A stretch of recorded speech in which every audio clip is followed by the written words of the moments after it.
8. आपने कई बार एक पेंटिंग के बारे में सुना होगा राहुल। एक पेंटिंग कोई थी मोनालिसा की पेंटिंग, राइट? शायद जो एक पेंटिंग बहुत फेमस है जिसको बनाया जाता है और मोनालिसा की पेंटिंग काफी फेमस है और वो मतलब उसको देखने से ही एक अजीब सा कह सकते हैं कि लुक आता है। मैं उसको हॉन्टेड नहीं बोलूंगा, बट एक अलग तरह की वाइब आती है उसको देखने से। वाइब एज एन उस चीज के बारे में ये चीज मोनालिसा पेंटिंग के बारे में ये चीज पॉपुलर है कि जी। अगर आप उस पेंटिंग को देखेंगे तो मोनालिसा जो लेडी है उनके पीछे पूरा डिस्टोपियन माहौल है, मतलब आग जनी हो रखी है, लोग मर रहे हैं, मतलब एकदम विभत्स सीन है। और वो आई हुई है आपके फ्रेम पे, उसके चेहरे पे हल्की सी स्माइल है। ये थोड़ा सा लोगों को बड़ा वैसा लगता है, वियर्ड लगता है कि व्हाई दैट स्माइल, ये कैसे हो रहा है, स्माइल ऑफ मोनालिसा, जो बड़ी वियर्ड लगती है लोगों को। तो ये मैटर, अब इसका एग्जैक्टली क्या रीजन है, क्या उसकी थ्योरी पीछे है, तो खैर मुझे इतना आइडिया है नहीं, बट हाँ दैट वे मोनालिसा थोड़ी वियर्ड तो है। अब राहुल, मैं अगर पेंटिंग्स की बात कर रहा हूँ तो मैं अभी कुछ दिन पहले राम अशोक जी से बात कर रहा था यूं ही, तो उन्होंने मुझे बताया कि एक केस आया है बड़ा अजीब सा, और उसमें पेंटिंग जो है वो कर्स्ड है ऑलरेडी। मतलब जो पेंटिंग किसी के यहाँ है वो बहुत ज्यादा श्रापित टाइप की है, उससे बुरा हो रहा है, लोगों का मौतें नहीं हो रही, उससे बुरा हो रहा है। अब ये सुनने में बड़ा अजीब था। मैंने उनसे पूछा कि किस तरह का केस है, तो वो बोले कि वो पेंटिंग 4 लोगों के पास ट्रांसफर हुई है, एक के बाद एक, और सारे बड़े परिवार के लोग, जो एकदम हवेली टाइप वाला घर होता है ना राहुल, जिसमें वो लोगों का शौक होता है पेंटिंग्स को खरीदना, राइट। तो उन लोगों ने पेंटिंग्स को खरीदा। अच्छा, वो पेंटिंग एक नेचर की पेंटिंग थी, उसमें अपसाइड डाउन बना हुआ था, जैसे ऊपर नेचर बना हुआ है और नेचर के ठीक अपोजिट साइड में एक हेल का एक कॉन्सेप्ट बना हुआ था, मतलब ऊपर स्वर्ग है नीचे नर्क, इस तरीके से, और बीच में इंसान बने हुए थे। तो इस तरह की पेंटिंग किसी ने बनाई है। अब बनाने के बाद राहुल क्या हुआ है कि जिसने भी लिया है उस पेंटिंग को, उसके बाद बड़े अजीब अजीब से हादसे होने शुरू हो गए उनके घर में। कोई इंसान मतलब किस तरीके के हादसे? कोई इंसान मतलब सीधा जाता है और पेंटिंग का जो कैनवास होता है, जिस कैनवास पे वो पेंटिंग बनी होती है, उस पे अपना सर पटक देता है, उसके खून निकलने लगता है। ये आउट ऑफ नोवेयर वाला सिनेरियो है। जब उससे पूछा गया कि मतलब क्या कर रहे थे तुम यहाँ पे, पेंटिंग में अपना सर क्यों दे मारा, तो वो कहने लगा कि मुझे पता नहीं, मतलब उनके घर वाले कहने लगे मुझे पता नहीं, मुझे बस अचानक से ऐसा लगा कि मुझे पेंटिंग के अंदर जाना है, समहाउ पेंटिंग अंदर जाना है, मुझे ये देखना है कि स्वर्ग और नर्क क्या है। अब ये बड़ा ही अजीब सा कॉन्सेप्ट था जिस तरह से उसने बताया, लेकिन कॉमन सी बात ये थी कि जितने भी घरों में वो पेंटिंग शिफ्ट हुई थी, उन सारे घरों में जो पेंटिंग के ऑनर थे, जैसे लेट सपोज घर वालों में किसी के नाम पर वो पेंटिंग है, तो जो ऑनर होती थी वो खुद जाकर पेंटिंग पे अपना सर मार लेती थी, और बड़ा अजीब सा था उसमें। तो मुझे ऐसा लगता है कई लोगों के खून भी उसमें शामिल है, उसमें लगे हुए हैं खून, कोई मरता नहीं है बट उसमें ऐसे लगे हुए हैं। तो मैंने उनसे पूछा कि इसकी बैक हिस्ट्री क्या है, तो वो बताते हैं कि मतलब कोई इंसान था, उसने ये पेंटिंग बनाई, और पेंटिंग बनाते समय ये उसकी लास्ट पेंटिंग थी बाय द वे, और बहुत ज्यादा मतलब डिप्रेस टाइप का था वो इंसान। अब जब उसने ये पेंटिंग बनाई होगी तो शायद उसकी जो डिप्रेशन है, उसकी जो एक वाइब है एक तरीके की, या फिर कोई कह सकते हैं नेगेटिव टाइप की मैनिफेस्टेशंस है, वो उस पेंटिंग के अंदर आ गई होंगी, क्योंकि वो जानना चाहता था बेसिकली कि स्वर्ग और नर्क क्या है इस दुनिया में, स्वर्ग में जो हम जी रहे हैं वो है, या फिर जो मैं बना रहा हूं वो है, एक तरीके से। तो इसका बैक स्टोरी ये पता चला, और फिर वो पेंटिंग अभी भी वैसी है राहुल, मतलब अब उसे एक गांव में कहीं किनारे फेंक दिया गया है, उस पेंटिंग को कोई छूता नहीं है। और अजीब सी बात यह है कि वो पेंटिंग का रंग नहीं उतर रहा है, बारिश वारिश भी हो रही है, ऐसा नहीं कि बारिश नहीं हो रही, पेंटिंग वैसी की वैसी पड़ी हुई है, कोई भी जाके उसको देख सकता है। अश्विनी, जो आपने जिक्र किया अभी मोनालिसा का, जी, तो मुझे ये अपने आप में टॉपिक बड़ा इंटरेस्टिंग है, the concept of curse paintings, इस तरीके से आप कह लो। एंड इससे मुझे एक बड़ी फनी सी चीज याद आ रही है, अगर पता नहीं आपने यार एक मूवी आई थी, देखी थी आपने फिल्म जिसका नाम था तेरा इंतजार? जी नहीं, मतलब क्या था उस मूवी? तेरा इंतजार मैं बताता हूँ आपको, बड़ी बेमिसाल फिल्म है, आपको जब भी मौका मिले। हॉरर मूवी है? हाँ जी हॉरर फिल्म है, और बड़ी अनोखी हॉरर फिल्म। इस हॉरर फिल्म में हीरो होता है अरबाज खान, और इसमें हीरोइन होती है सनी लियोने। ये काफी न्यू है। रामोजी फिल्म से शूट होता है, और इस फिल्म का कॉन्सेप्ट ये होता है कि इसमें अरबाज खान जो है एक पेंटर होते हैं, और ये जो भी पेंटिंग बनाते हैं वो पेंटिंग अपना में एक दुनिया बन जाती है। ओके तो ये पेंटिंग में बनाते हैं समुद्र बीच, तो अगर आप उसको देखेंगे तो आप वाकई में बीच में पहुंच जाएंगे। ये बेसिकली फिल्म का कहानी होती है और उसमें बेसिकली होता है इनकी पेंटिंग की दीवार वगैरह लगी होती है, देखने वाले आते हैं और पेंटिंग को देखते हैं, और जैसे ही पेंटिंग देखते हैं समुद्र बीच की पेंटिंग होती हो, कमरे में पूरा समुद्र आ जाता है। ओके उसके बाद सब तीनों लोग डूब जाते हैं। मतलब जो बनाता है वो विजुअलाइज हो जाता है, जो बनाता है वो सही हो जाता है। ये मोटा मोटी फिल्म का कॉन्सेप्ट था। खैर मुद्दे की बात ये है कि कंसिडरिंग जो हमारा ऐसा कल्चर है, ठीक है, हम लोग हर्ष भगवानों की फोटोज लगाते हैं, ठीक है। राजा रवि वर्मा के जमाने से जब पहली बार देवताओं का चित्रण बनना शुरू होता है, तब से जो है ये प्रथा चली आ रही है और हम लोग फोटोग्राफ्स वगैरह उसकी पूजा वगैरह करते हैं। काफी मजहबों में इसको हराम भी माना जाता है, बट खैर अपनी अपनी चॉइस है। तो अगर ये सवाल अक्सर मेरे जहन में आता था कि अगर कोई पेंटिंग है, फॉर एग्जांपल भगवान की पेंटिंग है, ओके, वो एक पॉजिटिव तरह की एंटिटी है, एक तरीके की पॉजिटिव बीइंग है जिसकी हम लोग पूजा अर्चना करते हैं श्रद्धा भाव के साथ जी, और उससे हमें बड़े पॉजिटिव इम्पैक्ट्स आते हैं। तो सिमिलरली अगर कोई पॉजिटिव पेंटिंग हो सकती है तो आई एम प्रीटी श्योर ऐसा भी दुनिया में होता होगा कि कुछ पेंटिंग्स ऐसी भी होती होंगी जो कर्स्ड होती है। एक तरीके से हॉन्टेड पेंटिंग्स हुआ करती थी and I was quite right. Multiple paintings है जिस दुनिया में जिनके बारे में ऐसा बोला जाता है कि ये एक तरीके से कर्स्ड है। लाइक फॉर एग्जांपल मैं आपको बताऊं, एक मेरी तो पर्सनल फेवरेट है बर्नार्डो दी गाल्वेज करके एक स्पेनिश लीडर थे, ओके, 1746 के 1750s के जमाने में, और उनकी एक पेंटिंग है जो कि टेक्सास में है, ओके, और टेक्सास के म्यूजियम में है, और वहां पे लोग ऐसा बोलते हैं कि अगर आप चाहेंगे उस पोर्ट्रेट की फोटो लेने का तो कभी आपके कैमरे में उनकी फोटो नहीं आ पाएगी। व्हाट? कभी या तो उस फोटोग्राफ में एक फ्लैश आ जाएगा, कभी या तो उनकी शक्ल की जगह एक स्केलेटन आ जाएगा। इस तरीके की चीजें रिपीटेडली हुई है वहां पे। ये अभी भी होता है वहां पे ऐसा? ये अभी भी वहां पे होता है। ओके, आप कभी सर्च करिएगा, जो भी हमारी ऑडियंस है, बर्नार्डो दी गाल्वेज, उनका एक बड़ा लेजेंड है, उनके बारे में बड़े स्पेनिश जर्नल थे जी। एंड सिमिलरली एक जो पेंटिंग मेरी बड़ी पर्सनल फेवरेट है, उस पेंटिंग का नाम है मैन प्रपोजेस गॉड डिस्पोजेस, और ये पेंटिंग जो है ना एक बड़े मशहूर पेंटर थे एडविन लेंसडीर, इन्होंने 1864 में एक पेंटिंग बनाई थी। ये painting basically man proposes God disposes एक ट्रिब्यूट था।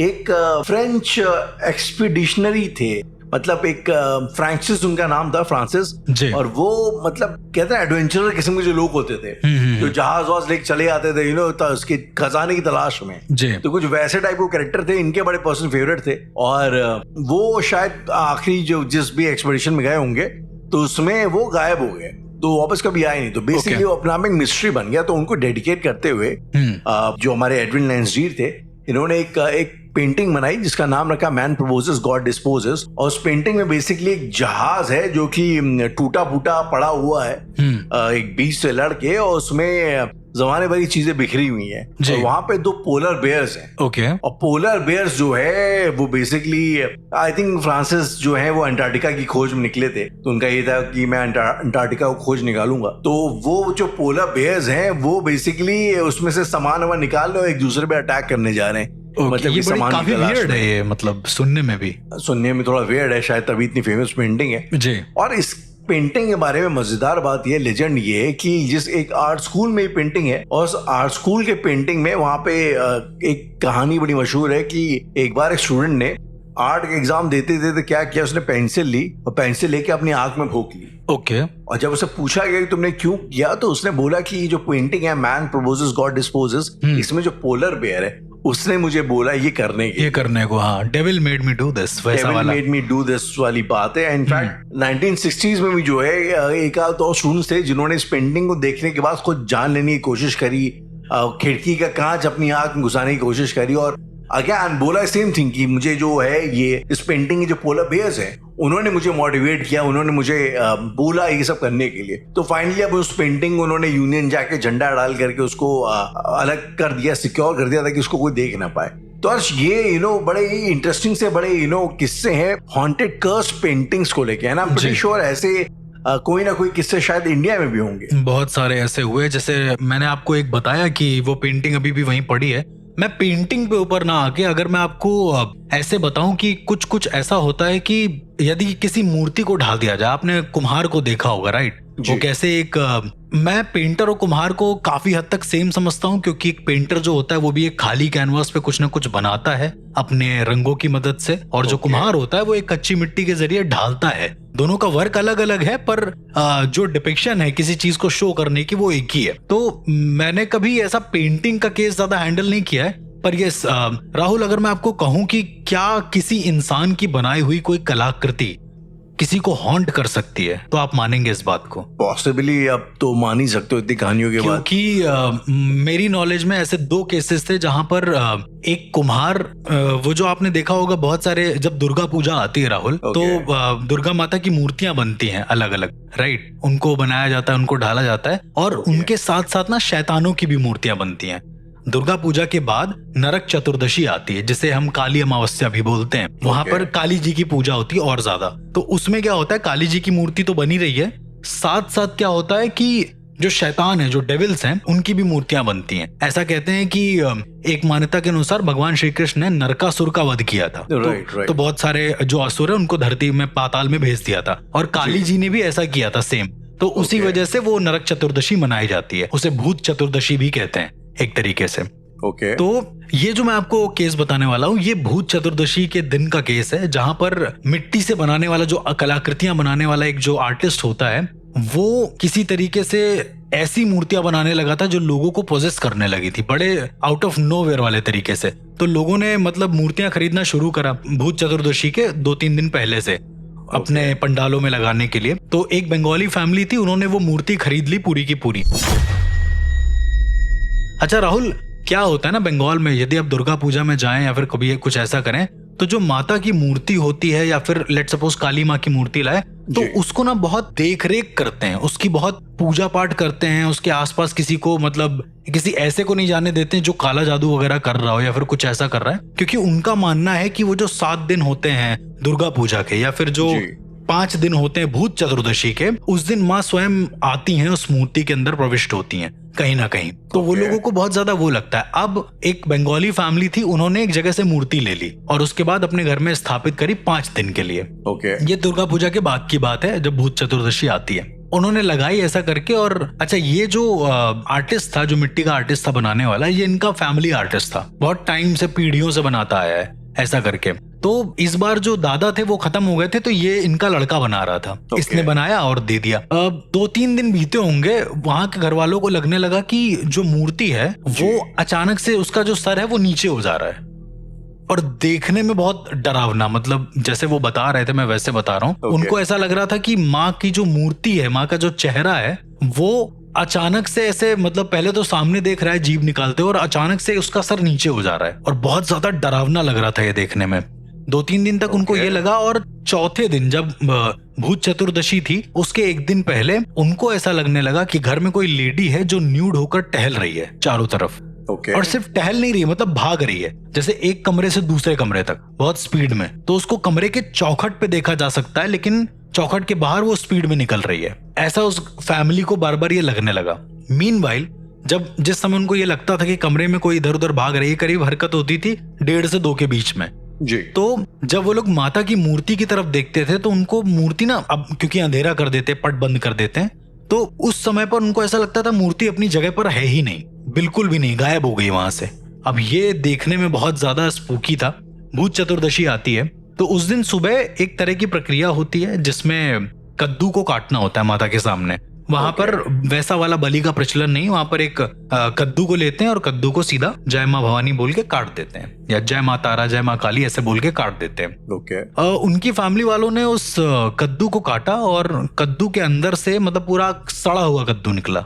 जबकि जो वो बंगाली फैमिली होती, कोई भी बंगाली फैमिली हो गई, यदि उनके माँ का पूजन हो रहा है तो वो जो कद्दू होता है बहुत छांट के लाते हैं, मतलब कि उसमें से अगर पूजा के लिए कद्दू चढ़ेगा, हम लोग नारियल भी लाते हैं तो बहुत सोच समझ के लाते हैं। हाँ एग्जैक्टली, कि ताजा रहे। तो उन्होंने देखा तो पूरा का पूरा कद्दू सड़ा हुआ निकला, एक तरीके से पूजा भंग होती हुई दिखी। लेकिन खैर उसके एक ऑल्टरनेटिव होता है कि यदि ऐसा कुछ हो गया तो माता को एक और नया कद्दू, भेंट कद्दू, इस तरीके से। हवन के टाइम पे राहुल क्या हुआ कि उन लोगों में से एक इंसान, मतलब करीब 10-12 साल का बच्चा रहा होगा, थोड़ा एबनॉर्मल था वो। मतलब जैसे होते हैं ना कुछ बच्चे बोल नहीं पाते हैं और मुंह वगैरह टेढ़ा हो जाता है उनका एक तरीके से, समझ गया। तो वैसा टाइप का कुछ बच्चा था। विकलांग टाइप। हाँ, उसको कुछ तो बीमारी थी। तो वो वहां पर बैठा हवन में, और अचानक से क्या हुआ कि जब पूजा पाठ चल रही थी भूत चतुर्दशी वाले दिन, तो वो खड़ा हो गया अपनी जगह से। मतलब वो व्हील चेयर पे बैठा रहता था, बॉडी खराब नहीं थी उसकी, ऐसा नहीं कि उसका पैर टूटा हुआ था, बट द थिंग इज कि वो मतलब चलना नहीं चाहता था, चुपचाप से ऐसे बैठा करता था। और करीबन 2 साल के बाद वो उठा एकदम से और जय माँ चिल्लाने लगा जोर जोर से। ओके। बहुत ज्यादा वियर्ड है। और उसके बाद जैसे ही वो आगे बढ़ा है, बोला कि उसको वहां से हटाओ, माँ की पूजा करो। मतलब माता की मूर्ति को देख के बोल रहा है कि उसको हटाओ, जैसे माता की मूर्ति के पास कोई खड़ा हो। और बोला कि उसको हटाओ, और मतलब जो खड़ा है उसको हटाओ और माता की पूजा करो। हाँ, कि माँ दिख नहीं रही हमको क्लियर, ओके, वो दिख रहा है। ऐसा बोल के वो वापस से वहीं बैठ गया, उसकी बॉडी फिर से नॉर्मल हो गई। तो जब पंडित ने ये थोड़ा मतलब एबनॉर्मल व्यवहार नोटिस किया, तब उन्होंने ये सारी चीजें देखी, तो क्या पाया कि जो माता की मूर्ति है उनके जो पैर होते हैं उसमें एक धागा बंधा हुआ है, और धागे से एक छोटा सा जैसे ताबीज टाइप का होता है जी, वो बंधा हुआ है। अब ये इनके घर वालों ने नोटिस क्यों नहीं किया ये मुझे नहीं पता। तो उनके घर वालों का ये कहना, हम तो देख दाख के मूर्ति लाए थे, मूर्ति एकदम सही थी। अब हो सकता है उसने सजा के मूर्ति दी हो, इस वजह से ना लगाओ। हो सकता है इस दौरान कोई आने जाने वाला हो, उसने बांध दी हो आखिर। पॉसिबली, क्योंकि बंगाल में ये बहुत होता है भाई, अगर तुम्हें किसी के घर को डिस्टर्ब करना है तो सीधा जाओ उसके मंदिर में कुछ ना कुछ करके रख दो, पूरा घर डिस्टर्ब हो जाएगा। और यही हो रहा था इनके यहाँ पे पूरी तरीके से। तो उनके घर में कोई दिक्कतें आप बहुत गंदी, मतलब मौत नहीं हो रही थी बट दिक्कतें आ रही थी कोई ना कोई करके। राइट। खैर, ये बच्चा अचानक से कैसे उठ के इसने बोला, कैसे क्या हुआ, माँ का प्रेजेंस था उन लोगों का ये कहना है। और जब उस तावीज को निकाल दिया गया तो पूजा अच्छे से निपट गई। वो तावीज जब पंडित जी ने खोल के देखी तो उन्होंने कहा कि ये किसी की राख है। मतलब ये जो तावीज है ये किसी की राख है।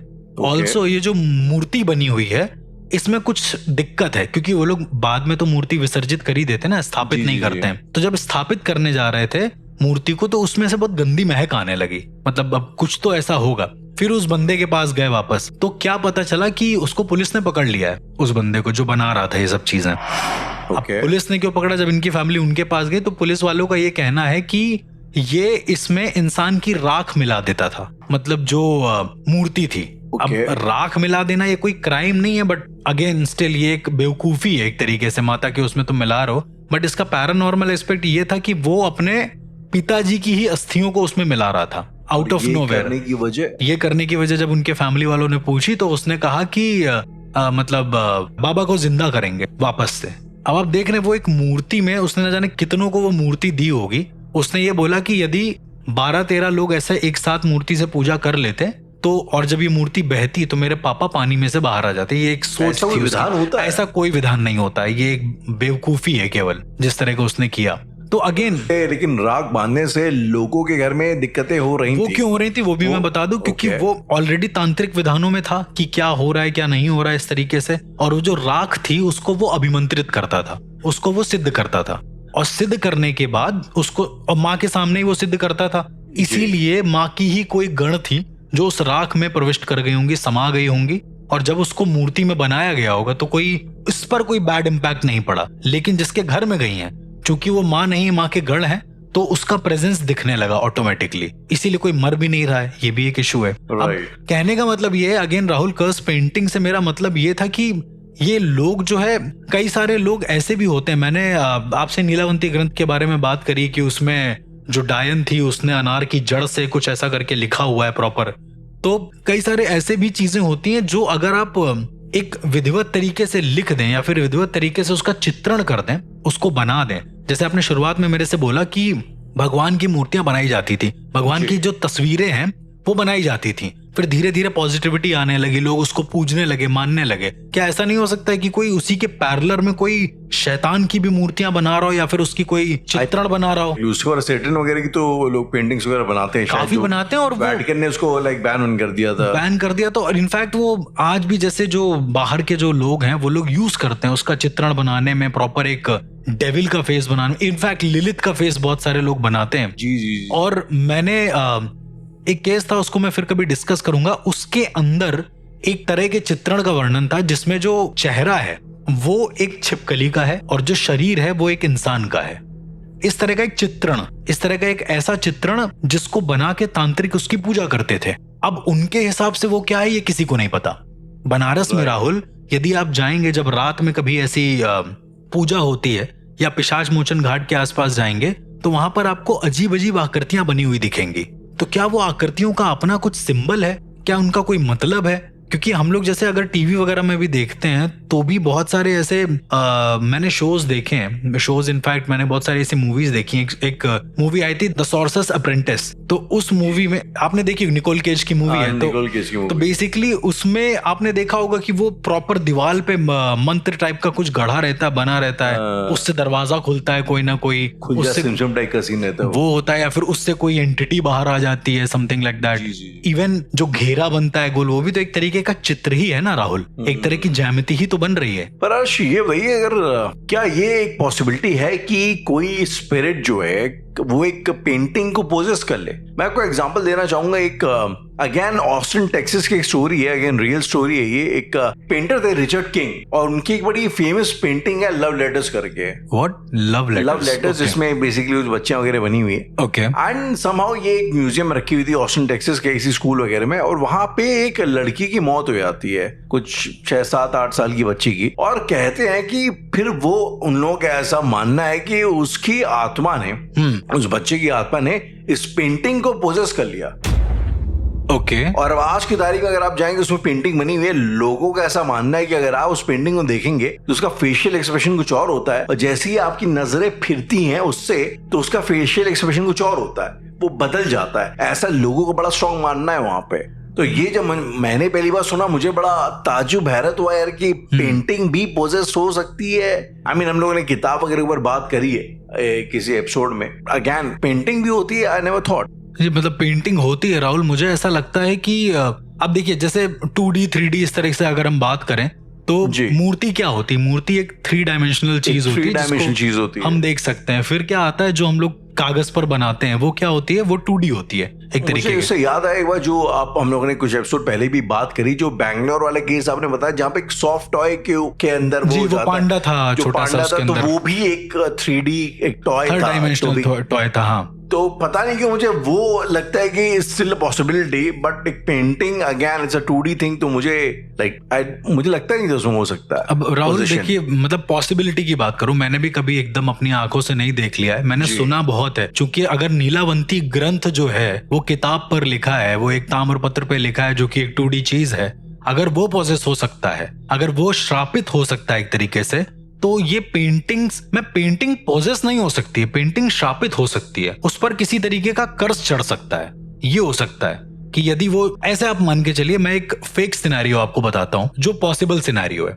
उस सिनेरियो में यदि मान लीजिए कोई इंसान है, कोई पेंटर है, और बहुत गंदे किस्म का है, बहुत ज्यादा उसके थॉट अजीब है, बेकार है, या उसके बहुत सारी अधूरी इच्छाएं हैं जो वो पूरा करना चाहता है। समहाउ वो पेंटिंग बना रहा है, उसका पैर फिसला, उसका पैर कहीं से स्लिप हुआ, और उसका जो खून है वो उस पेंटिंग पे चला गया। उदाहरण के तौर पे आपने कई बार ऐसा मूवीज में देखा होगा कि वो खून चला जाता है, पेन पे लग जाता है किसी चीज पे, तो उसकी आत्मा जो है उससे जुड़ जाती है एट द एंड में। मैंने मतलब ये कॉन्सेप्ट जो है बहुत ज्यादा फेमस है। अगर आप बॉलीवुड मूवीज में कोई भी देखेंगे तो उसमें एक मूवी आई थी हॉन्टेड, तो उस मूवी में भी, विक्रम भट्ट की मूवी थी, तो उसमें भी यही सीन है कि मतलब वो जो बंदा होता है उसका, वो एक लड़की के साथ गलत कर रहा होता है, लड़की उसको धक्का देती है, बंदा गिरता है, उसका जो खून होता है वो गलती से कहीं ना कहीं उसके लॉकेट पे लग जाता है। ठीक है, नाउ ये लॉकेट जो होता है वो कर्स्ड हो जाता है पूरी तरीके से। अब ये लॉकेट जहां जहां जाता है, इस बंदे की आत्मा वहां वहां जाती है। ऐसा